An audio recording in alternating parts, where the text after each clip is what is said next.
ദൈവനാമം മഹത്വപ്പെടുമാറാകട്ടെ. പ്രിയമുള്ളവരെ, കഴിഞ്ഞ ദിവസം നമ്മൾ ചിന്തിച്ചത് മരണത്തെക്കുറിച്ചുള്ള ചില ഈ ലോകത്തിൻ്റെ ചില അഭിപ്രായങ്ങളെക്കുറിച്ചാണ്. അല്ലെങ്കിൽ ബൈബിൾ പഠിതാക്കൾ എന്ന് വിശ്വസിക്കുന്നവർ അവർ മരണത്തെ സംബന്ധിച്ച് നടത്തുന്ന ചില അഭിപ്രായങ്ങളുണ്ട്. അതിനെക്കുറിച്ച്, അതായത് മരിക്കുന്ന ഒരു വ്യക്തി മരിച്ചാൽ അടുത്ത നിമിഷം പരലോകത്തേക്ക് കടന്നു പോകുന്നു. നല്ലവനാണെങ്കിൽ സ്വർഗത്തിലേക്കും, ദുഷ്ടനാണെങ്കിൽ അവൻ ഒരു നിത്യയാതനയിലേക്കും കടന്നു പോകുന്നു. മനുഷ്യൻ്റെ ആയുസ് അങ്ങനെ ഒരു അനന്തമായി അങ്ങനെ സൂക്ഷിക്കുന്നു എന്നൊക്കെയാണ് നാം ആ കാര്യങ്ങളെക്കുറിച്ചാണ് നാം ഇന്ന് പരാമർശിച്ചത്. ഇത് വലിയ വിപുലമായൊരു വിഷയമാണ്. അതിൻ്റെ ഭാഗമായിട്ട് മാത്രമേ നമുക്ക് ചിന്തിക്കാൻ പറ്റുകയുള്ളൂ. പല കാര്യങ്ങളും ഇതിനോട് ചേർത്ത് ചിന്തിച്ചെങ്കിൽ മാത്രമേ അതിൻ്റെ ശരിയായ രൂപം കിട്ടുകയുള്ളൂ. ഞാൻ അന്ന് കഴിഞ്ഞ എപ്പിസോഡിൽ പറഞ്ഞ ചില കാര്യങ്ങൾ, ഒന്ന്, മനുഷ്യനോട് ചോദിക്കുന്നവൻ്റെ നിത്യത എവിടെ കഴിക്കുന്നു എന്നുള്ളതാണ് പലരും ചോദിക്കുന്നത്, നാം കാണുന്നത് തന്നെയാണ്. എന്നാൽ ബൈബിൾ എന്താണ് മനുഷ്യൻ്റെ ആയുസ്സിനെ കുറിച്ച്, അവൻ്റെ നിത്യതയെക്കുറിച്ച് പറയുന്നത് എന്ന് നാം ഒരു നിമിഷം ചിന്തിക്കുക. ആദാമിൻ്റെ കാര്യം തന്നെ നാം എടുക്കുക. ഉൽപ്പത്തി പുസ്തകം 5-ാം അധ്യായം അവിടെ നാം നോക്കുമ്പോൾ വായിക്കുന്ന 5-ന്റെ 3-ാം വാക്യം ഇങ്ങനെ വായിക്കുന്നു: ആദാമിന് 130 വയസ്സായപ്പോൾ അവൻ തൻ്റെ സാദൃശ്യത്തിൽ തൻ്റെ സ്വരൂപപ്രകാരം ഒരു മകനെ ജനിപ്പിച്ചു. അവന് ശേത്ത് എന്ന് പേരിട്ടു. ശേത്തിനെ ജനിപ്പിച്ച ശേഷം ആദാം 800 സംവത്സരം ജീവിച്ചിരുന്ന് പുത്രന്മാരെയും പുത്രിമാരെയും ജനിപ്പിച്ചു.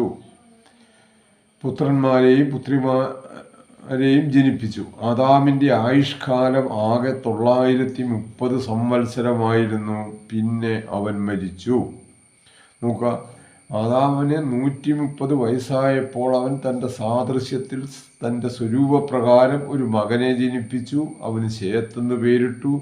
ശേത്തിനെ ജനിപ്പിച്ച ശേഷം ആദാം 800 സംവത്സരം ജീവിച്ചിരുന്ന് പുത്രന്മാരെയും പുത്രിമാരെയും ജനിപ്പിച്ചു.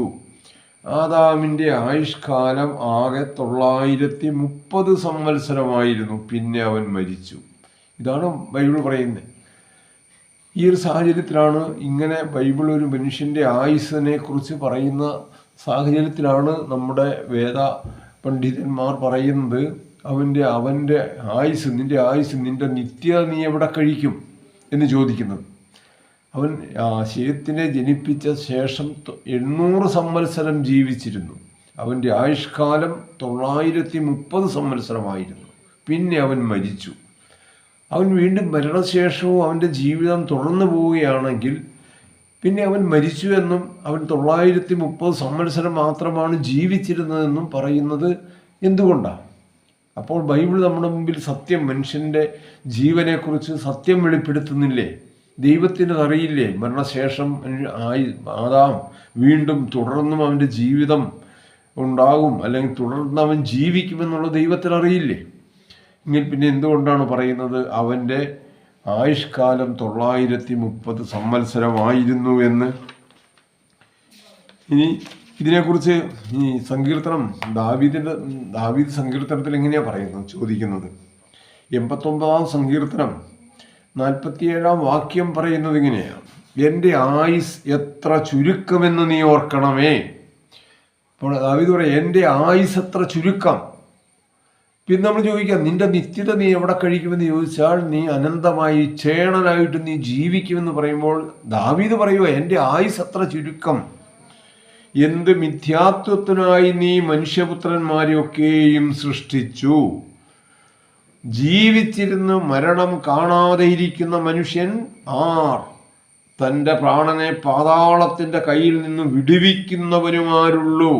നോക്കുക, അപ്പം മരണം കടന്നു വന്നാൽ, ഒരുവനെ മരണം ഗ്രസിച്ചു കഴിഞ്ഞാൽ അവൻ്റെ ജീവന്റെ അവസാനമായി എന്നാണ് പറയുന്നത്.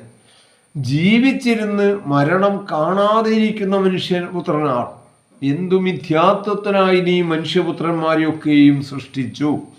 മനുഷ്യൻ ഇങ്ങനെ അനന്തകാലം ഇങ്ങനെ ജീവിക്കുകയാണെങ്കിൽ അവൻ്റെ ജീവിതം മിഥ്യയാണോ, മിഥ്യാത്വത്താണോ മനുഷ്യനെ സൃഷ്ടിച്ചിരിക്കുന്നത്? ഏറെയായാൽ 80. അപ്പം 80 വർഷക്കാലം കൂടി വന്നാൽ ഈ ഭൂമിയിൽ ജീവിക്കുന്നു. അത് കഷ്ടതയും പ്രയാസവും നിറഞ്ഞതാണ്. ആ ഒരു കാഴ്ച ആംഗിളിൽ നോക്കുമ്പോൾ ഒരു മിഥ്യയാണ്. മനുഷ്യനെ ഇപ്രകാരം സൃഷ്ടിച്ചത് ഒരു മിഥ്യാത്വമാണ് എന്നാണ് പറയുന്നത്. ഇനി വീണ്ടും 102-ാം സങ്കീർത്തനത്തിൽ 24-ാം വാക്യം നോക്കുക.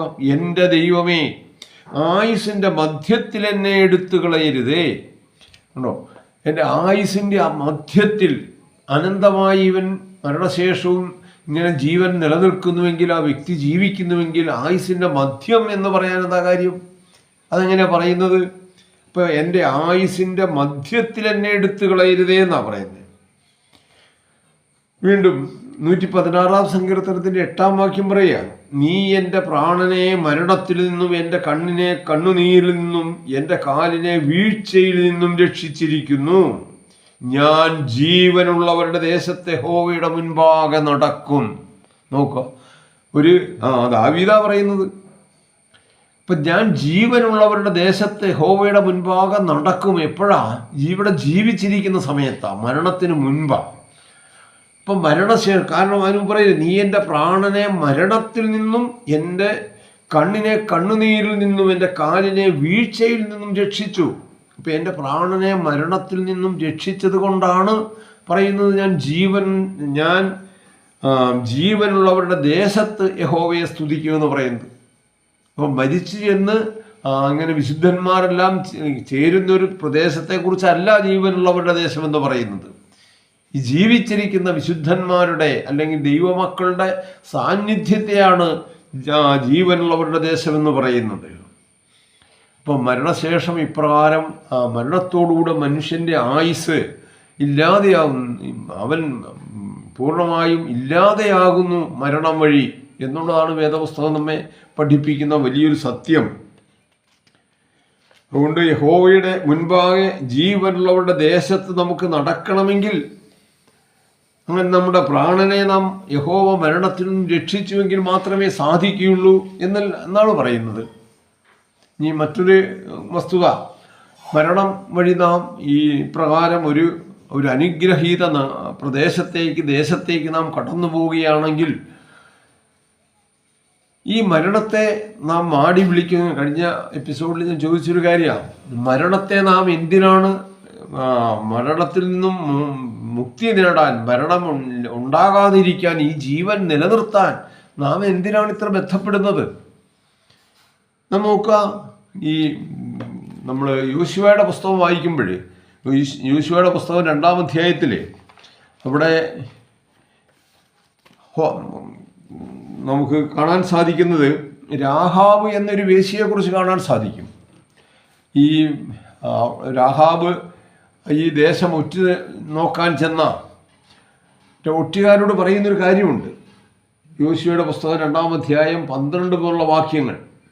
ആകയാൽ ഞാൻ നിങ്ങളോട് ദയ ചെയ്യുക കൊണ്ട് നിങ്ങളും എൻ്റെ പിതൃഭവനത്തോട് ദയ ചെയ്ത് എൻ്റെ അപ്പനെയും അമ്മയെയും എൻ്റെ സഹോദരന്മാരെയും സഹോദരിമാരെയും അവർക്കുള്ള സകലത്തെയും ജീവനോടെ രക്ഷിച്ച് ഞങ്ങളുടെ ജീവനെ മരണത്തിൽ നിന്ന് വിടുവിക്കുമെന്ന് യഹോവയെ ചൊല്ലി എന്നോട് സത്യം ചെയ്യുകയും ഉറപ്പുള്ള ഒരു ലക്ഷ്യം തരികയും വേണം.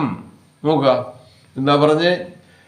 ഞാൻ നിങ്ങളോട് ദയ ചെയ്തതുകൊണ്ട് നിങ്ങളും എൻ്റെ പിതൃഭവനത്തോട് ദയ ചെയ്ത് എൻ്റെ അപ്പനെയും അമ്മയെയും എൻ്റെ സഹോദരന്മാരെയും സഹോദരിമാരെയും അവർക്കുള്ള സകലത്തെയും ജീവനോടെ രക്ഷിച്ച് ഞങ്ങളുടെ ജീവനെ മരണത്തിൽ നിന്നും വിടുവിക്കുമെന്ന് യഹോവയെ ചൊല്ലി എനിക്ക് അതിനൊരു ഉറപ്പ് തരണമെന്നാണ് പറയുന്നത്.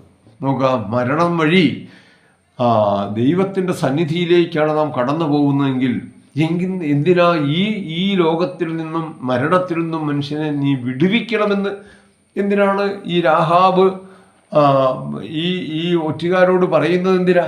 നമ്മളൊന്ന് ആലോചിച്ച് നോക്കി. മറ്റൊന്ന്, ഹിസ്കിയ രാജാവിൻ്റെ അനുഭവം നോക്കുക. ഹിസ്കിയ രാജാവ് എന്താ പ്രാർത്ഥിച്ചത്? അവൻ്റെ ആയുസ്സിന് ദീർഘിപ്പിച്ചു കൊടുക്കണമെന്നാണ് ഹിസ്കിയ രാജാവ് പ്രാർത്ഥിക്കുന്നത്. അപ്പം ആയുസ് നീട്ടിക്കിട്ടണം. ഹിസ്കിയാ രാജാവ് ദൈവത്തിൻ്റെ വഴികളിൽ നടന്നൊരു രാജാവാണ്. എങ്കിൽ ദൈവത്തിന് ഇഷ്ടപ്പെട്ട ഒരുവനാണെങ്കിൽ മരിച്ചു കഴിഞ്ഞാൽ എത്രയും വേഗം ദൈവത്തിൻ്റെ സന്നിധിയിൽ എത്തണമെന്നല്ലേ ഹിസ്കിയാവ് ആഗ്രഹിക്കേണ്ടത്. പക്ഷേ ഹിസ്കിയാവ് കേണപേക്ഷിക്കുക, എൻ്റെ ആയുസിനെ നീട്ടിത്തരണമെന്ന്. ഈ മറ്റു ചില സങ്കീർത്തന ഭാഗങ്ങൾ നോക്കുക. 33-ാം സങ്കീർത്തനം അതിൻ്റെ 18-ാം വാക്യം ഇങ്ങനെയാണ് പറയുന്നത്: യഹോവയുടെ ദൃഷ്ടി അവൻ്റെ ഭക്തന്മാരുടെ മേലും തൻ്റെ ദയയ്ക്കായി പ്രത്യാശിക്കുന്നവരുടെ മേലും ഇരിക്കുന്നു. അവരുടെ പ്രാണനെ മരണത്തിൽ നിന്നും വിടുവിപ്പാനും ക്ഷാമത്തിൽ അവരെ ജീവനോടെ രക്ഷിപ്പാനും തന്നെ. അപ്പൊ യഹോവയുടെ ദൃഷ്ടി അവൻ്റെ ഭക്തന്മാരുടെ മേലിരിക്കുക. എന്തിനാ? അവരുടെ പ്രാണനെ മരണത്തിൽ നിന്നും വിടുവിപ്പാനും ക്ഷാമത്തിൽ അവരെ ജീവനോടെ രക്ഷിപ്പാനും. അപ്പൊ യഹോവയുടെ ഭക്തന്മാരെ കുറിച്ചാണ് പറയുന്നത്. യഹോവയുടെ ഭക്തന്മാർ മരണശേഷം ദൈവസന്നിധിയിലേക്ക്, അബ്രഹാമിൻ്റെ മടിയിലേക്കാണ് എടുക്കപ്പെടുന്നതെങ്കിൽ ഈ ഭൂമിയിൽ നിന്നും മാറ്റപ്പെടാതിരിക്കാൻ ആണോ ശ്രമിക്കേണ്ടത്? എത്രയും വേഗം ഈ ഭൂമിയിൽ നിന്ന് മരണം വഴി മാറ്റപ്പെടണം എന്നുള്ളതല്ലേ ചിന്തിക്കേണ്ടത്? ഞാൻ 55-ാം സങ്കീർത്തനത്തിൻ്റെ 4-ാം വാക്യം പറയാം: എൻ്റെ ഹൃദയം എൻ്റെ ഉള്ളിൽ വേദനപ്പെട്ടിരിക്കുന്നു, മരണഭീതിയും എന്നെ പിടിച്ചിരിക്കുന്നു. സങ്കീർത്തനക്കാരൻ ദാവീദ് പറയുക, മരണഭീതി എന്നെ പിടിച്ചിരിക്കുക. എന്തിനാ? ദൈവത്തോടൊപ്പം ജീവിക്കാനുള്ള അവസരം എത്രയും വേഗം കൈവരാനല്ലേ ആഗ്രഹിക്കേണ്ടത്. മരണം വരുമെന്നോർത്ത് ഭയപ്പെടുന്നത് എന്തിനാ? പിന്നെ പറയാ, പ്രാവിനുള്ളതുപോലെ എനിക്ക് ചിറകുകൾ ഉണ്ടായിരുന്നുവെങ്കിൽ ഞാൻ പറന്നുപോയി വിശ്രമിക്കുമായിരുന്നു. പ്രാവിനുള്ളതുപോലെ ചിറകുകൾ ഉണ്ടായിരുന്നെങ്കിൽ ഞാൻ പറന്നുപോയി വിശ്രമിക്കുമായിരുന്നു. അപ്പൊ മരണശേഷം ആത്മാവ് ചിറക് വെച്ച് പറന്നു പോവുകയാണെങ്കിൽ ഇത് സാധ്യമാണോ? അപ്പൊ ചിറകുകൾ ഉണ്ടായിരുന്നെങ്കിൽ ഞാൻ പോയി വിശ്രമിക്കുമായിരുന്നു. ഈ ജീവനിൽ തന്നെ, ശരീരത്തോടു കൂടി തന്നെയാണ്. ഇതാണ് ദാവീദ് പറയുന്നത്. വീണ്ടും 56-ാം സങ്കീർത്തനത്തിന്റെ 13-ാം വാക്യം: ഞാൻ ദൈവത്തിൻ്റെ മുൻപാകെ ജീവന്റെ പ്രകാശത്തിൽ നടക്കേണ്ടതിന് നീ എൻ്റെ പ്രാണനെ മരണത്തിൽ നിന്നും എൻ്റെ കാലടികളെ ഇടർച്ചയിൽ നിന്നും വിടുവിച്ചു. നോക്കുക, ഞാൻ ദൈവത്തിൻ്റെ മുൻപാകെ ജീവന്റെ പ്രകാശത്തിൽ നടക്കേണ്ടതിന്. ഇപ്പം മരണപര്യന്തം നമ്മുടെ ആത്മാവ് ദൈവസന്നിധിയിലാണെങ്കിൽ, അവൻ്റെ പ്രകാശത്തിലാണെങ്കിൽ, ഇപ്രകാരം പ്രാർത്ഥിക്കുന്നതിനകത്ത് എന്ത് യുക്തിയാവുള്ളത്?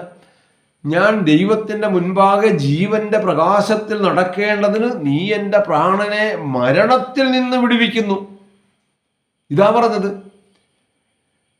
അപ്പൊ മരണം ഒരുവനെ ദൈവസന്നിധിയിൽ നിന്നും അകറ്റുന്ന ഒന്നല്ലേ എന്നല്ലേ ഈ വാക്യം കാണിക്കുന്നത്. ഇനി 68-ാം സങ്കീർത്തനം 20-ാം വാക്യം പറയുന്ന ഇങ്ങനെയാ: ദൈവം നമുക്ക് ഉദ്ധാരണങ്ങളുടെ ദൈവമാകുന്നു, മരണത്തിൽ നിന്നുള്ള നീക്കുപോക്കുകൾ കർത്താവായ യഹോവയ്ക്കുള്ളതാകുന്നു. ദൈവം നീക്കുപോക്കുകളുടെ ദൈവമാണ്. മരണത്തിൽ നിന്നുള്ള ഉദ്ധാരണം യഹോവയ്ക്കുള്ളതാണ്. അപ്പൊ മരണത്തിൽ നിന്നും യഹോവ ഉദ്ധരിക്കുമ്പോൾ നമുക്ക് സ്വർഗത്തിലേക്ക് കടന്നു പോകാനുള്ള വാതിൽ ദൈവം അടയ്ക്കുകയല്ലേ? എന്നാലോചിച്ച് നോക്കുക. ഈ 9-ാം സങ്കീർത്തനത്തിന്റെ 13-ാം വാക്യം ഇങ്ങനെയാ പറയുന്നത്: യഹോവേ, എന്നോട് കരുണയുണ്ടാകണമേ, മരണവാതിലുകളിൽ നിന്ന് എന്നെ ഉദ്ധരിക്കുന്നവനെ. എന്നാ ദൈവത്തെ സംബോധന ചെയ്യുന്നു, മരണവാതിലുകളിൽ നിന്നും എന്നെ ഉദ്ധരിക്കുന്നവനെ. നോക്കുക, വീണ്ടും 13-ാം സങ്കീർത്തനത്തിന് 3-ാം വാക്യം പറയാ: എൻ്റെ ദൈവമായ യഹോവയെ കടാക്ഷിക്കണമേ, എനിക്ക് ഉത്തരവരുളയണമേ, ഞാൻ മരണനിദ്ര പ്രാപിക്കാതിരിക്കാൻ എൻ്റെ കണ്ണുകളെ പ്രകാശിപ്പിക്കണമേ. നോക്കുക, അപ്പൊ എൻ്റെ കണ്ണുകളെ പ്രകാശിപ്പിക്കണം. ദൈവസന്നിധിയിൽ മരണശേഷം കടന്നു ചെല്ലുന്നതല്ല ജീവിതമെന്ന് പറയുന്നത്. ദൈവത്തിൻ്റെ വചനം മനസ്സിലാക്കാനും ദൈവിക നിർണയങ്ങൾ ഗ്രഹിക്കാനും സാധിച്ചിട്ട് അവന് കൊള്ളാകുന്ന ഒരുവനായി ജീവിക്കുക എന്നുള്ളതാണ്. അതാണ് ദൈവം ഒരുക്കിയിരിക്കുന്ന ഒരു ഭവിഷ്യായുസ് അവന് ഉപയോഗിക്കാൻ സാധിക്കുന്ന അവിടെയാണ്. ഇപ്പം ഇതിനെക്കുറിച്ച് പറയുമ്പോൾ പിന്നീട് വരുന്ന ഭാഗങ്ങൾ പരാമർശിക്കുമ്പോൾ ഇതിനെക്കുറിച്ച് കൂടുതൽ ബോധ്യതയുണ്ടാകും.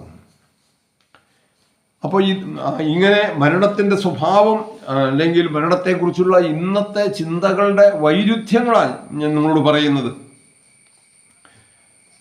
അപ്പം ഇനി മരണത്തെക്കുറിച്ച് എന്താണ് ബൈബിൾ നമ്മളോട് പറയുന്നത്? മരണത്തിൻ്റെ അവസ്ഥ എന്താണ്?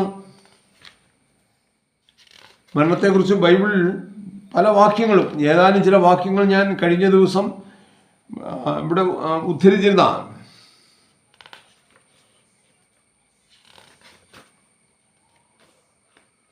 ഒന്ന് സഭാപ്രസംഗിൽ പറയുന്നതാണ്, മറ്റൊന്ന് ഉദ്ധരിച്ച ഭാഗം 146 സങ്കീർത്തനത്തിൻ്റെ 3-4 വാക്യങ്ങളാണ്. അവിടെ പറയുന്നതിനാ, നീ പ്രഭുക്കന്മാരിൽ ആശ്രയിക്കരുത്, സഹായിപ്പാൻ കഴിയാത്ത മനുഷ്യപുത്രരിൽ വരുതേ. കാരണം അവൻ്റെ ശ്വാസം പോകുന്നു, അന്ന് തന്നെ അവൻ്റെ നിരൂപണങ്ങൾ നശിക്കുന്നു, അവൻ മണ്ണിലേക്ക് തിരിയുന്നു. അപ്പോൾ ഒരുവൻ മണ്ണിലേക്ക്, ശ്വാസം പോകുന്നു, അവൻ മണ്ണിലേക്ക് തിരിയുന്നു. അപ്പം മരണശേഷം മനുഷ്യൻ്റെ ആത്മാവ് ഇങ്ങനെ സജീവമായി പൂർവാധികം ശക്തിയോടെ ജീവിക്കുന്നുവെങ്കിൽ ഈ വാക്യത്തിന് അർത്ഥമുണ്ടോ? അവൻ മണ്ണിലേക്ക്, അപ്പം നിങ്ങൾ പ്രഭുക്കന്മാരിൽ ആശ്രയിക്കരുത്, സഹായിപ്പാൻ കഴിയാത്ത മനുഷ്യപുത്രരിൽ മരുതേ. കാരണമാണ് പറഞ്ഞത്, അവൻ മരിച്ചു കഴിഞ്ഞാൽ അവനെ കൊണ്ടൊന്നും ചെയ്യാൻ പറ്റൂല. അതാ സഭാപ്രസംഗം പറയുന്നത്, നീ ചെല്ലുന്ന പാതാളത്തിൽ അറിവോ സൂത്രമോ ജ്ഞാനമോ ഒന്നുമില്ല. നിനക്ക് ചെയ്യാൻ ശക്തി വരുന്നത് അതീവ ശക്തിയോടെ ഇന്ന് തന്നെ ചെയ്യുക എന്ന സഭാപ്രസംഗം പറഞ്ഞിരിക്കുന്നത്. നീ ചെല്ലുന്ന പാതാളത്തിൽ അറിവില്ല, സൂത്രമില്ല, ജ്ഞാനമില്ല. 6-ാം സങ്കീർത്തനത്തിൽ എന്താ പറയുന്നത്? 6-ാം സങ്കീർത്തനത്തിൽ 5-ാം വാക്യം, മരണത്തിൽ നിന്നെക്കുറിച്ച് ഓർമ്മയില്ലല്ലോ, പാതാളത്തിൽ ആർ നിനക്ക് സ്തോത്രം ചെയ്യും. അപ്പം മരണത്തിൽ നിന്നെക്കുറിച്ച് ഓർമ്മയില്ലെന്നാണ് സങ്കീർത്തനക്കാരൻ പറയുന്നത്. പാതാളത്തിൽ ആർ നിനക്ക് സ്തോത്രം ചെയ്യും. അപ്പം പാതാളം എന്ന് പറയുന്നത്, കഴിഞ്ഞ ദിവസം ഞാൻ പറഞ്ഞിരുന്നു, ഷിയോൽ എന്നുള്ള പദമാണ്. ഈ പാതാളത്തെ പല തട്ടുകളായി തിരിക്കുന്നവരാ നമ്മുടെ ഉപദേഷ്ടാക്കന്മാർ പലരും. അപ്പോൾ പാതാളത്തിൽ അതൊക്കെ വെറും വേദവിരുദ്ധമായിരിക്കുന്ന ആശയങ്ങൾ, അതിലേക്ക് പിന്നീട് വരാം. പാതാളത്തിൽ എന്ന് പറഞ്ഞാൽ നീ ചെല്ലുന്ന ശവക്കുഴിയിൽ, നിന്റെ മരണത്തിൻ്റെ അവസ്ഥയിൽ, അതാണ് ഷിയോൽ എന്ന് പറയുന്നത്. ആ അവസ്ഥയിൽ നിന്നെക്കുറിച്ച് ഓർമ്മയില്ല. ആരാണ് നിനക്ക് സ്തോത്രം ചെയ്യുന്നത്? ഇവൻ വിശുദ്ധനായ ഒരുവനാണെങ്കിൽ തീർച്ചയായും പാതാളത്തിൻ്റെ നല്ല വശത്ത്, വിശുദ്ധന്മാർക്കുള്ള സ്ഥലത്താണ് അവൻ പോയിരിക്കുന്നത്. അവിടുന്ന് ദൈവത്തിന് സ്തോത്രം ചെയ്യാതിരിക്കുമോ? അപ്പോൾ സങ്കീർത്തനക്കാരൻ പറയുന്നു, മരണത്തിൽ നിന്നെക്കുറിച്ച് ഓർമ്മയില്ല, പാതാളത്തിൽ ആർ നിനക്ക് സ്തോത്രം ചെയ്യും. 88-ാം സങ്കീർത്തനത്തിൻ്റെ 10-11 വാക്യങ്ങൾ എങ്ങനെയാണ്? നീ മരിച്ചവർക്ക് അത്ഭുതങ്ങൾ കാണിച്ചു കൊടുക്കുമോ? മൃതന്മാർ എഴുന്നേറ്റ് നിന്നെ സ്തുതിക്കുമോ?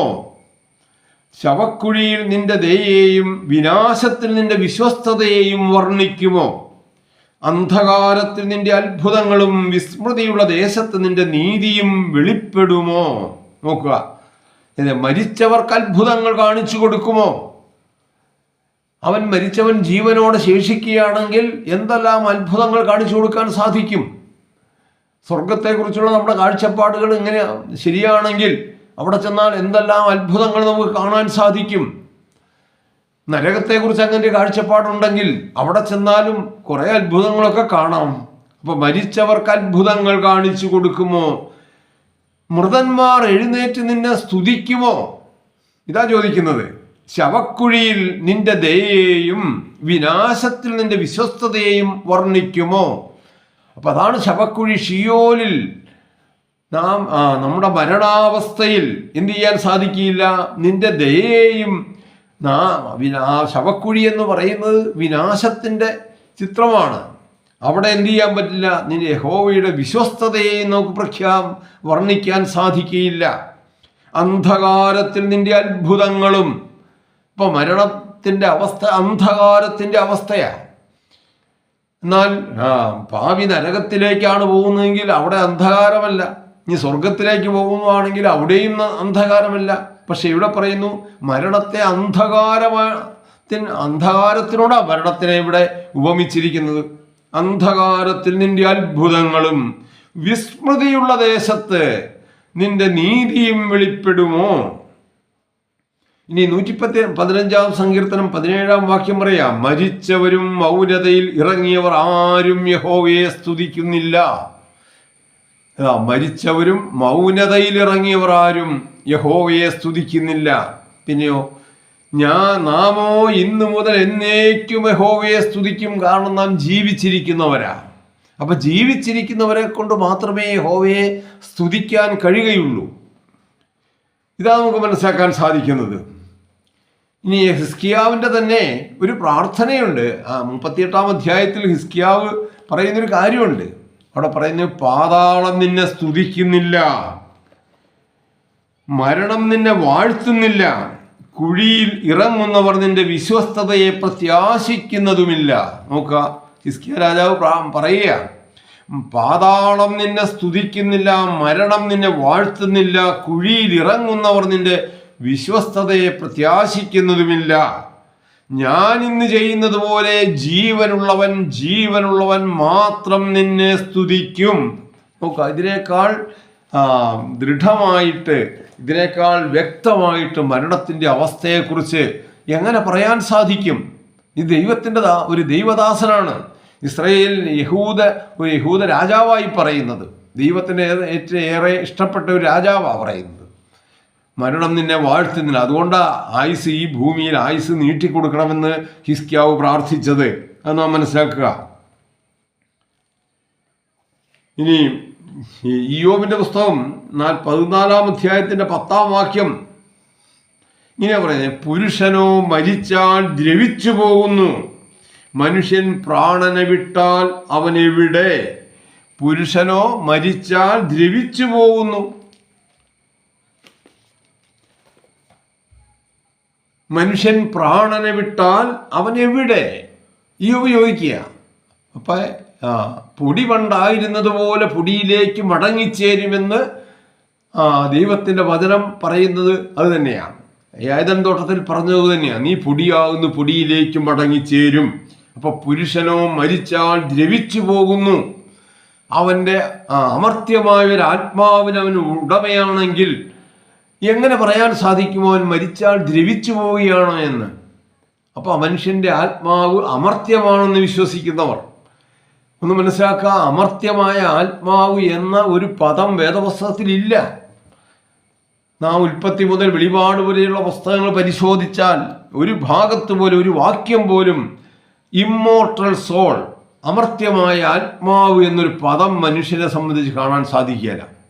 അതേസമയം നമുക്ക് യെഹെസ്കേൽ പ്രവചനത്തിൽ ഇങ്ങനെയാണ് പറയുന്നത്, the soul that sinneth it shall die എന്നാണ് പറയുന്നത്. പാപം ചെയ്യുന്ന ദേഹിയോ അത് മരിക്കും. അല്ലാതെ ഒരു വ്യക്തിയുടെ ആത്മാവിന് അത് അമർത്യമായ ഒരു ആത്മാവിൻ്റെ ഉടമയാണ് മനുഷ്യനെന്ന് വേദപുസ്തകം ഒരിടത്തും പറയുന്നില്ല. അതിനെക്കുറിച്ച്, ആ ഭാഗത്തെക്കുറിച്ച് നമ്മൾ ആത്മാവെന്നുള്ള വിഷയം ഇതിന് പിന്നാലെ വിഷയത്തെക്കുറിച്ച് ചിന്തിക്കും. അപ്പോൾ അതിനെക്കുറിച്ച് കൂടുതൽ പറയാം. ഇനി ഇയ്യോബിന്റെ പുസ്തകം 34-ന്റെ 15-ാം വാക്യം ഇങ്ങനെയാണ് പറയുന്നത്, ആത്മാവിനെയും ശ്വാസത്തെയും മടക്കിയെടുത്തെങ്കിൽ സകല ജഡവും ഒരുപോലെ കഴിഞ്ഞു പോകും, മനുഷ്യൻ പൊടിയിലേക്ക് മടങ്ങിച്ചേരും. ആത്മാവിനെയും ശ്വാസത്തെയും മടക്കിയെടുത്തെങ്കിൽ, അപ്പൊ എന്താണ് ശ്വാസം, എന്താണ് ആത്മാവ് എന്നുള്ളത്, ആ ഒരു ആത്മാവ് എന്നുള്ള വിഷയം സംസാരിക്കുമ്പോൾ അല്ലെങ്കിൽ അതിനെക്കുറിച്ച് ചിന്തിക്കുമ്പോൾ നമുക്ക് മനസ്സിലാക്കാൻ സാധിക്കും. അപ്പൊ ആത്മാവിനെയും ശ്വാസത്തെയും മടക്കിയെടുത്തെങ്കിൽ സകല ജഡവും ഒരുപോലെ കഴിഞ്ഞു പോകും, മനുഷ്യൻ പൊടിയിലേക്ക് മടങ്ങിച്ചേരും. ഇതാണ് പറയുന്നത്. അപ്പൊ ഇതാണ് മരണത്തിന്റെ അവസ്ഥയെങ്കിൽ നമ്മൾ മനസ്സിലാക്കാം. എങ്കിൽ എന്താണ് മനുഷ്യന് ഒരു പ്രത്യാശയുള്ളത്? എന്താ നിങ്ങൾ ചോദിക്കും, പലർക്കും ചിന്തിക്കും, ഇതൊക്കെയാണ് മനുഷ്യന്റെ അവസ്ഥയെങ്കിൽ എന്ത് പ്രത്യാശയാണ് മനുഷ്യനുള്ളത്? മനുഷ്യന് ഉള്ള പ്രത്യാശ എന്ന് പറയുന്നത് മറ്റൊന്നുമല്ല, കർത്താവായ യേശുക്രിസ്തു മനുഷ്യന്റെ പാപത്തിനു വേണ്ടി മരിച്ചു, അവൻ 3-ാം നാൾ ഉയർത്തെഴുന്നേറ്റു. എന്നിട്ടോ അവൻ പറയുക, ഒരു പുനരുത്ഥാന ജീവനെ കുറിച്ചാണ് പറയുന്നത്. ഞാൻ തന്നെ പുനരുത്ഥാനവും ജീവനുമാകുന്നു എന്നാണ് പറയുന്നത്. കല്ലറകൾ ഉള്ളവർ മനുഷ്യപുത്രന്റെ ശബ്ദം കേട്ട് നന്മ ചെയ്തവർ ജീവനായും തിന്മ ചെയ്തവർ ന്യായവിധിയിൽ കൂടിയുള്ള പുനരുത്ഥാനത്തിനായും കല്ലറകളിൽ നിന്നും പുറത്തു വരുമെന്ന യോഹന്നാന്റെ സുവിശേഷം 5-ാം അധ്യായം 28-ാം വാക്യം പറയുന്നത്. കല്ലറകളിൽ ഉള്ളവർ എല്ലാവരും മനുഷ്യപുത്രന്റെ ശബ്ദം കേട്ട് നന്മ ചെയ്തവർ ജീവനായും തിന്മ ചെയ്തവർ ന്യായവിധിയിൽ കൂടിയുള്ള പുനരുത്ഥാനത്തിനായും കല്ലറകളിൽ നിന്നും പുറത്തു വരും. അപ്പൊ ഇങ്ങനെ പുനരുത്ഥാനത്തെ യേശു പറഞ്ഞു, ഞാൻ തന്നെ പുനരുത്ഥാനവും ജീവനുമാകുന്നു. എന്നിൽ വിശ്വസിക്കുന്നവൻ മരിച്ചാലും ജീവിക്കും. മരിച്ചാലും ജീവിക്കും എന്ന് പറയുന്നത് മരണത്തിന്റെ അനന്തര പടിയായി ജീവിക്കുമെന്നുള്ളതല്ല. പുനരുത്ഥാന നാൾ വരെയും അവൻ ഇല്ലായ്മയിലാണ്. നാം കൊരിന്ത്യർ ലേഖനം 1 കൊരിന്ത്യർ 15-ാം അധ്യായത്തിലേക്കൊന്ന് കടന്നു വരിക. അവിടെ നമുക്ക് കാണാൻ സാധിക്കും മനുഷ്യന്റെ പ്രത്യാശ എന്താണെന്ന്. ഈ 1 കൊരിന്ത്യർ 15-ാം അധ്യായം 12 മുതലുള്ള വാക്യങ്ങൾ എങ്ങനെയാണ് പറയുന്നത്? ക്രിസ്തു മരിച്ചിട്ട് ഉയർത്തെഴുന്നേറ്റു എന്ന് പ്രസ്താവിച്ചു വരുന്ന അവസ്ഥയ്ക്ക് മരിച്ചവരുടെ പുനരുത്ഥാനമില്ല എന്ന് നിങ്ങളിൽ ചിലർ പറയുന്നത് എങ്ങനെ? മരിച്ചവരുടെ പുനരുത്ഥാനം ഇല്ല എങ്കിൽ ക്രിസ്തുവും ഉയർത്തിട്ടില്ല. ക്രിസ്തു ഉയർത്തിട്ടില്ലെങ്കിൽ ഞങ്ങളുടെ പ്രസംഗം വ്യർത്ഥം, നിങ്ങളുടെ വിശ്വാസവും വ്യർത്ഥം. നിങ്ങൾ ഇന്നും നിങ്ങളുടെ പാപങ്ങളിൽ തന്നെ ഇരിക്കുന്നു. നോക്കുക, അപ്പൊ ക്രിസ്തു ഉയർത്തിട്ടില്ല എങ്കിൽ ഞങ്ങളുടെ പ്രസംഗം വ്യർത്ഥം, നിങ്ങളുടെ വിശ്വാസവും വ്യർത്ഥം. നിങ്ങൾ ഇന്നും നിങ്ങളുടെ പാപങ്ങളിൽ തന്നെ ഇരിക്കുന്നു എന്നാ പറയുന്നത്. 1 കൊരിന്ത്യർ 15-14 മുതലുള്ള വാക്യങ്ങളാണ്. നിങ്ങൾ പുസ്തകം എടുത്ത് വായിച്ചു നോക്കുക. എന്താ ഇതിന്റെ യുക്തി എന്താ? ക്രിസ്തു ഉയർത്തിട്ടില്ലെങ്കിൽ നിങ്ങൾ ഇന്നും നിങ്ങളുടെ പാപങ്ങളിൽ ഇരിക്കുകയാണ്. ഇന്നത്തെ നമ്മുടെ മതവിശ്വാസം അനുസരിച്ച് ഒരു നീതിമാനായ മനുഷ്യൻ, ഏതു മനുഷ്യരും മരിച്ചാൽ അടുത്ത നിമിഷം പരലോകത്തേക്ക് പ്രവേശിക്കുകയാണ്. നീതിമാനാണെങ്കിൽ അവൻ ദൈവത്തിന്റെ സന്നിധിയിലേക്ക് പോവുകയാണ് അടുത്ത നിമിഷം. എങ്കിൽ നമ്മൾ നോക്കിയ ക്രിസ്തു മരിച്ചു, ഉയർത്തെഴുന്നേൽപ്പിന് മുമ്പ് തന്നെ ക്രിസ്തു ദൈവത്തിന്റെ സന്നിധിയിൽ എത്തണ്ടേ? ക്രിസ്തുവിന്റെ ആത്മാവ് സജീവമായി പ്രവർത്തിക്കണ്ടേ? പക്ഷെ ഉയർത്തെഴുന്നേൽപ്പില്ല എങ്കിൽ ദൈവമോ മരണവാസങ്ങളെ അഴിച്ചിട്ട് 3-ാം നാൾ അവനെ ഉയർത്തെഴുന്നേൽപ്പിച്ചു എന്നാ പറയുന്നത്. അപ്പം ആ ഉയർത്തെഴുന്നേൽപ്പില്ലായിരുന്നുവെങ്കിൽ ഞങ്ങളുടെ പ്രസംഗം വ്യർത്ഥം, നിങ്ങളുടെ വിശ്വാസവും വ്യർത്ഥം. അപ്പൊ ഇപ്രകാരം മനുഷ്യരിൽ നീതിമാനായി ജനിച്ച ഏക മനുഷ്യൻ നമുക്ക് വേണ്ടി മറുവിലയാഗമായി തീരുവാൻ പിതാവ് തൻ്റെ ഇഷ്ടത്താൽ നിയോഗിച്ചയച്ച അവൻ്റെ ഏകജാതനായിരിക്കുന്ന പുത്രൻ, അവൻ എന്തുമാത്രം, അവൻ മരിച്ചാൽ അടുത്ത നിമിഷം ദൈവത്തിൻ്റെ സന്നിധിയിൽ എത്തണ്ടേ? നമുക്ക് വേണ്ടി അവിടെ പക്ഷപാതം ചെയ്യണ്ടേ? നമ്മുടെ അഡ്വക്കേറ്റായിട്ട് അവിടെ പ്രവർത്തിക്കണ്ടേ? പക്ഷെ എന്താ അപ്പോസ്തലൻ പറയുന്നത്? അവൻ ഉയർത്തിട്ടില്ല എങ്കിൽ നിങ്ങളുടെ വിശ്വാസം വ്യർത്ഥം, ഞങ്ങളുടെ പ്രസംഗവും വ്യർത്ഥമാണ്. ക്രിസ്തുവിൽ നിദ്ര കൊണ്ടവരും നശിച്ചുപോയി എന്നാ പറയുന്ന പ്രിയമുള്ളവരെ. നിങ്ങൾ പ്രത്യേകം ശ്രദ്ധിക്കുക. ആരെക്കുറിച്ചാണ് പറയുന്നത്? സാധാരണക്കാരെ, ഒരു പാപിയെ, വെറും ഒരു ദൈവവിശ്വാസമില്ലാത്ത ഒരുവനെ കുറിച്ചല്ല പറയുന്നത്. പിന്നെയോ ക്രിസ്തുവിൽ നിദ്ര കൊണ്ടവരെ കുറിച്ചാണ് പറയുന്നത്. അവരും നശിച്ചുപോയി. ക്രിസ്തുവിൽ നിദ്ര കൊണ്ടവരും നശിച്ചുപോയി. ക്രിസ്തു ഉയർത്തിട്ടില്ല എങ്കിൽ ഉയർത്തെഴുന്നേൽപ്പ് പുനരുത്ഥാനം കൊണ്ട് മാത്രമേ മനുഷ്യനൊരു ഭവിഷ്യായുസുള്ളൂ എന്നുള്ളത് എത്ര കൃത്യമാണ് വേദപുസ്തകം നമ്മൾ പറയുന്നത്, പൗലോസ് നമ്മൾ പറയുക. ഇനി അതിൻ്റെ 15-ാം അധ്യായത്തിൻ്റെ 32-ാം വാക്യം മുതൽ ഇങ്ങനെ പറയുന്നത്: മരിച്ചവർ ഉയർക്കുന്നില്ലെങ്കിൽ നാം തിന്നുക കുടിക്കുക, നാളെ ചാകുമല്ലോ. നോക്കുക, പൗലോസ് ഇപ്രകാരം മനുഷ്യരെ തെറ്റിദ്ധരിപ്പിക്കുവോ? മരിച്ചവർ ഉയർക്കുന്നില്ലെങ്കിൽ എന്താ? ദൈവം ആദാമിൽ കൂടെ മനുഷ്യവർഗത്തിന് കൊടുത്ത ശിക്ഷ, the wages of sin is death, പാപത്തിന്റെ ശമ്പളം മരണം. ദൈവത്തിന്റെ കൃപാവരമോ കർത്താവായ യേശു ക്രിസ്തുവിൽ നിത്യജീവൻ. പാപത്തിന്റെ ശമ്പളം മരണമാണ് എന്ന് ദൈവം വിധിച്ചു. ആ വിധി ദൈവം നടപ്പാക്കി. അപ്പൊ ഇവിടെ പറയാ, നീ മരിച്ചവർ ഉയർക്കുന്നില്ലെങ്കിൽ നാം തിന്നുക കുടിക്കുക, നാളെ ചാവും. അപ്പൊ നമുക്ക് ഒരു ഭവിഷ്യായുസ്, പുനരുത്ഥാനത്തിന് മുമ്പ് നമുക്കൊരായുസ് നിൽക്കുന്നുവെങ്കിൽ, മരണാനന്തരം മരണത്തിന്റെ അടുത്ത നിമിഷം നാം പരലോകത്തേക്ക് പ്രവേശിക്കുന്നുവെങ്കിൽ, ഇങ്ങനെ പറയുമോ പൗലോസ്? നീ തിന്നോ കുടിച്ചോ, എങ്ങനെ വേലും ജീവിച്ചോ, ഈ ലോകത്തിൽ ഏത് വിധത്തിലുള്ള അധാർമിക മാർഗങ്ങളിൽ കൂടെയും നമുക്ക് നടക്കാം. കാരണം മരണമാണ് എല്ലാത്തിൻ്റെയും അവസാനം, ഈ ജീവന്റെ അവസാനം. അതിൻ്റെ അപ്പുറം നമ്മെ ഒന്നും ചെയ്യാൻ പറ്റില്ല. ഇതാണ് പൗലോസ് പറയുന്നത്. നിങ്ങൾക്കിത് കേൾക്കുമ്പോൾ ചില സംശയങ്ങളൊക്കെ ഉണ്ടാവും. നരകത്തെക്കുറിച്ചൊക്കെ ക്രിസ്തു അങ്ങനെ പറഞ്ഞിട്ട് അതിനെക്കുറിച്ചൊക്കെ ഞാൻ പിന്നീട് സംസാരിക്കാം. അപ്പോൾ ഇവിടെ പറയുക, മരിച്ചവർ ഉയർക്കുന്നില്ല എങ്കിൽ നാം തിന്നുക കുടിക്കുക നാളെ ചാകും. ഇപ്പൊ പൗലോസ് ഒരിക്കലും നമ്മെ തെറ്റിദ്ധരിപ്പിക്കുകയില്ല, നമുക്ക് തെറ്റായൊരു വഴി പറഞ്ഞു തരികയില്ല. പക്ഷേ മരിച്ചവർ ഉയർത്തെഴുന്നേൽക്കും ഒരു ദിവസം എന്നാണ്. അത് കർത്താവിൻ്റെ രണ്ടാമത്തെ വരവിങ്കല. അന്നേ അവർക്കൊരു പുനർജീവൻ കിട്ടുകയുള്ളൂ. അങ്ങനെ അവർ വീണ്ടും ജീവനിലേക്ക് മടങ്ങി വരുമ്പോൾ നാം ചെയ്ത പ്രവർത്തികൾക്കനുസരമായ ഒരു ന്യായവിധി ഉണ്ടാകും. നമ്മുടെ പ്രവർത്തികൾ അന്ന് കണക്കിടുന്ന ഒരു ദിവസത്തിലേക്ക് അന്നാണ്. അതുകൊണ്ടാണ് പറയുന്നത്, നാം ഇന്ന് ദൈവത്തെ അനുസരിച്ച് ധാർമ്മികയും ക്രിസ്താനുമായ സ്വഭാവം നമ്മിൽ വളർത്തി ആയുസ്സിൽ നാം ജീവിക്കണമെന്ന് പറയുന്നത്. ഇല്ല എങ്കിൽ നിങ്ങൾ തിന്നു കുടിച്ചോ എങ്ങനെ വേലും ജീവിച്ചോ, മരണമാണ് സകലരുടെയും അവസാനം. അവിടെ ദുഷ്ടശിഷ്ടഭേദമിന, മരണത്തിന് എല്ലാവരും വിധിക്കപ്പെട്ടവരാ. യേശു പറഞ്ഞില്ലേ, മരിച്ചവർ തങ്ങളുടെ മരിച്ചവരെ അടക്കട്ടെ എന്ന്. അപ്പൊ ദൈവത്തിന്റെ ദൃഷ്ടിയിൽ സകല മനുഷ്യരും മരിച്ചവരാ. ഇതാണ് നാം കാണുന്നത്. അപ്പൊ ഇങ്ങനെ മരണത്തെക്കുറിച്ച് ഉള്ള വലിയൊരു പ്രത്യാശയാണ് ദൈവം നമുക്ക് വേദപുസ്തകം നൽകുന്നത്. ആ പ്രത്യാശ പുനരുത്ഥാനം വഴി മാത്രമാണ്. അപ്പൊ ഇത്രയും കാര്യങ്ങൾ ഇതിനെക്കുറിച്ച് ഇന്ന് ചിന്തിച്ചുകൊണ്ട് ഈ വിഷയം ഇവിടെ ഇന്നത്തേക്ക് അവസാനിപ്പിക്കുക. ഇതിൻ്റെ ബാക്കിയായി തുടർന്നും അടുത്തൊരു എപ്പിസോഡിൽ ബാക്കി കാര്യങ്ങൾ സംസാരിക്കാം. കാരണം പലരും ചിന്തിക്കുന്നത് ഈ മരണത്തെ അവർ വ്യാഖ്യാനിക്കുന്നതിന് മറ്റു ചില കാര്യങ്ങളുണ്ട്. അതുകൊണ്ട് ഞാൻ സൂചിപ്പിച്ച് നിർത്തുകയാണ്. ആദാമിനെ ദൈവം തിന്നുന്ന നാളിൽ മരിക്കുമെന്ന് പറഞ്ഞപ്പോൾ അവൻ മരിച്ചു. തീർച്ചയായും ആ നാളിൽ തന്നെ മരിച്ചു. അത് ആത്മീയ മരണമാണെന്നാണ് പഠിപ്പിക്കുന്നത്. അപ്പോൾ ഇതിനെക്കുറിച്ചുകൂടെ ചില കാര്യങ്ങൾ ചിന്തിച്ചെങ്കിലേ നമുക്ക് കാര്യങ്ങൾ വ്യക്തത വരികയുള്ളൂ.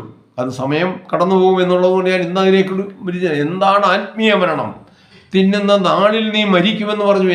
എന്താണ് ദൈവം ഉദ്ദേശിച്ച നാള്? ഇതിനെയും കൂടെ ചിന്തിച്ചുകൊണ്ട് നമുക്ക് അടുത്ത ഒരു എപ്പിസോഡിൽ നമുക്ക് ആത്മാവിനെ സംബന്ധിച്ചുള്ള ചില കാര്യങ്ങൾ ചിന്തിക്കാം. അതിന് ദൈവം നമ്മെ അനുവദിക്കട്ടെ. ദൈവം അനുവദിക്കുന്ന പക്ഷം അങ്ങനെ ഇതിൻ്റെ അടുത്ത ഒരു ഘട്ടത്തിലേക്ക് കടക്കാം എന്ന് ഞാൻ വിശ്വസിക്കുന്നു. നിങ്ങൾ ഏവരും ശ്രദ്ധാപൂർവം മുൻവിധികളൊന്നുമില്ലാതെ ഈ വിഷയം കേൾക്കുക. ഇവിടെ ആരെയും ദൈവത്തിൻ്റെ വചനം, സത്യവചനം നിങ്ങളെ അറിയിക്കുക എന്നുള്ള ലക്ഷ്യം മാത്രമേ ഉള്ളൂ. ഒരു വിധത്തിലും മറ്റൊരു നേട്ടങ്ങൾക്ക്, വ്യക്തിപരമായ നേട്ടങ്ങൾക്ക് വേണ്ടിയല്ല, സാമ്പത്തികമായ ലാഭങ്ങൾക്ക് വേണ്ടിയല്ല. ദൈവത്തിൻ്റെ വചനം, സത്യവചനം നിങ്ങളെ അറിയിക്കുക എന്നുള്ള ആ വലിയൊരു ധാർമ്മികമായിരിക്കുന്ന ഉത്തരവാദിത്വത്തിൻ്റെ പേരിലാണ് ചെയ്യുന്നത്. പ്രിയപ്പെട്ടവർ, കേൾക്കുക, കഴിയുന്നത്ര മറ്റുള്ളവരിലേക്ക് ഈ സന്ദേശം പകരുക. ഇതേ എനിക്ക് ഇപ്പോൾ നിങ്ങളോട് അഭ്യർത്ഥിക്കാനുള്ളൂ. ദൈവം ഏവരെയും അനുഗ്രഹിക്കട്ടെ. പ്രാർത്ഥനയിൽ ഓർത്തുകൊണ്ട് നിങ്ങളുടെ എളിയ സഹോദരൻ.